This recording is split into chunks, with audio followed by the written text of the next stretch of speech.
On this episode of China Uncensored, what do you get when you combine Venmo, Uber, Fandango, and the TV screens from 1984? Stay tuned, we'll chat about it. Hey, good to see you again. I'm Chris Chappell. What's the first thing you think of when you see this? If you're like me, it was, what is that boy doing on the moon and what sinister plot does he have against the Earth? It turns out it's just the login screen for WeChat. You might not have heard of WeChat if you're like most people watching this show outside of China. And if you're inside of China, what are you doing illegally watching subversive content on YouTube? Anyway, WeChat is the biggest mobile app in China right now, and one of the biggest in the world. It has close to 900 million active users worldwide. So what the heck is WeChat, and why is it so successful? And should you be afraid? Well, I'm in the media, so it's my job to make you afraid. Now, it's a bit hard to describe WeChat. That's because there's no app in the West that does all the things WeChat does. WeChat started out in 2011 as a basic text messaging app. Today, it does basically everything you can imagine. Yes, you can chat with your friends, but also, you can send them money through WeChat. Or pay your utility bills through WeChat. Grabbing a coffee on your way to work? Pay for it with WeChat. Rent a bicycle? It's on WeChat. Or be a lazy bum and take a taxi? That's also on WeChat. You can also buy tickets for a high-speed rail or flight, say from Shanghai to Beijing. When you arrive, buy movie tickets.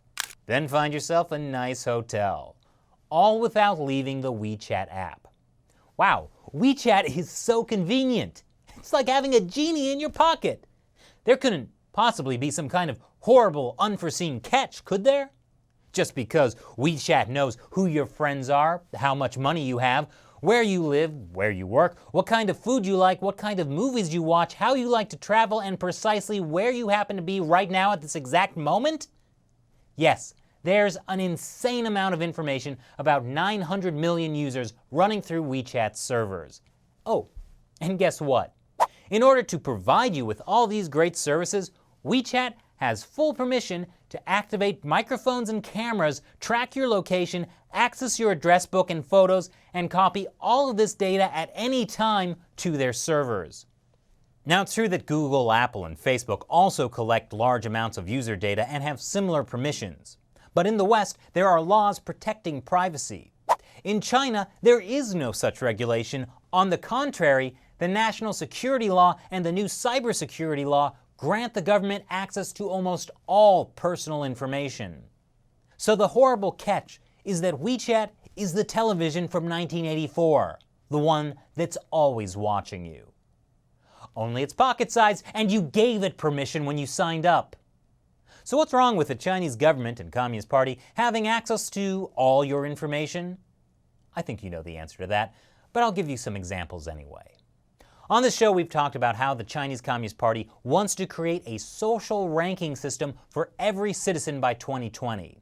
This social credit system would mobilize technology to collect information on all citizens and use that information to rate their behavior, including financial creditworthiness and personal conduct.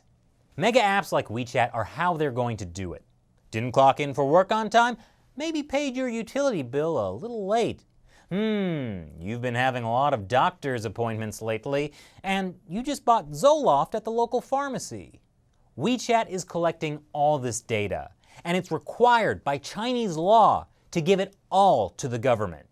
Oh, and don't think you can talk freely on WeChat using its chat function. WeChat censors politically sensitive topics even if you're using WeChat outside of China. That's what Citizen Lab discovered earlier this year. They're a research group based at the University of Toronto. Here's a brief list of things that are censored on WeChat. So don't try mentioning things like Falun Gong, or Tiananmen June 4, or Free Tibet, or the oddly specific tough question plus Chinese authorities delay submitting supplementary report plus avoid UN. If you text someone a forbidden word or combination of words, those texts simply won't go through. And if that's all that happens, you're lucky. Let's say you're in China and are the kind of person who keeps talking about Falun Gong, the meditation practice banned in China. Maybe you use homophones to get around the automatic censorship so your texts go through. But still, you violated WeChat's terms of service. I think number 5 applies to you, undermining national religious policy and promoting cults and feudal superstition. Case in point, in Shanxi province, a Falun Gong practitioner named Cai Jinrong was detained for more than a year. A couple of months ago, she was finally put before a judge and told what the charges were: sending messages relating to Falun Gong on WeChat.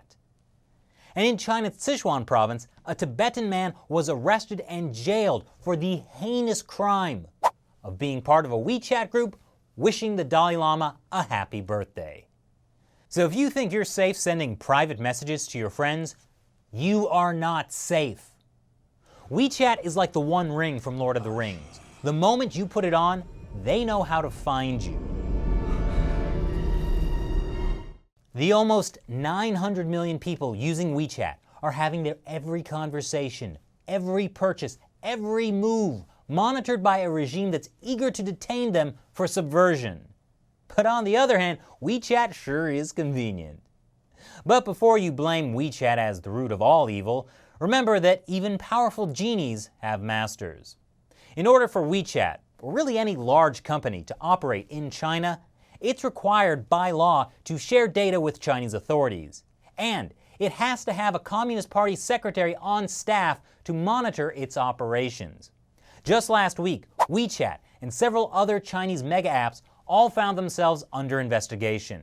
China's Cyberspace Administration accused internet users of spreading violence, terror, false rumors, pornography, and other hazards to national security, public safety, and social order. But don't worry about poor WeChat. They'll come out of it just fine, as long as they work even harder to police their own content and make sure it doesn't, disrupt China's social harmony. So essentially, the CCP uses tactics like launching scary investigations to force WeChat and other private Chinese companies to do the CCP's bidding. So how was something as frightening and all-knowing as WeChat able to come into being in the first place? It's all thanks to its relationship with its ultimate master, the Chinese Communist Party. WeChat was developed by the Chinese social media giant Tencent. It's the world's 10th most valuable publicly traded company, so it had a lot of money to invest. But according to Fortune, Tencent would never have grown to that size were it not for the company's close relationship with China's government.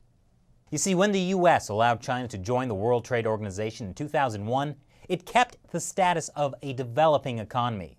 That meant China had greater access to US markets, while at the same time, the Chinese regime got to make a lot of rules that created an unfair advantage for Chinese firms.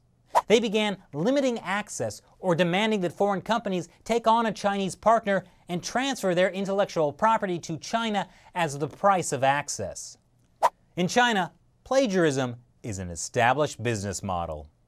We're going to talk about that more after the break, but suffice it to say, Tencent and its app WeChat were able to grow so much because foreign competitors were mostly kept out of China and those that got in were suppressed. So this let local Chinese companies thrive off the foreign technology they may or may not have stolen. For example, Tencent's QQ instant messaging app is based on Israel's ICQ.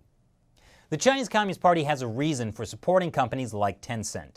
They call it Made in China 2025. I'm assuming they're using Made in China as if it were a good thing.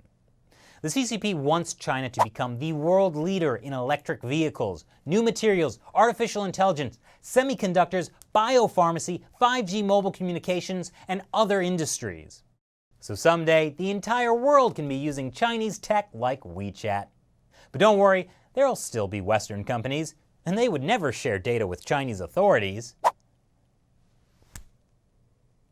And coming up after the break, we'll have more on all the fun things that happened because of China's entry to the World Trade Organization. WTO? You'll be saying WT.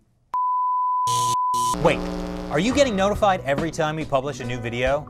If not, make sure you're subscribed to China Uncensored, then tap that bell icon down there until it looks like this. We'll notify you as soon as we upload a new episode. So click that bell now, and I'll see you again in a couple of days. I'm always watching you.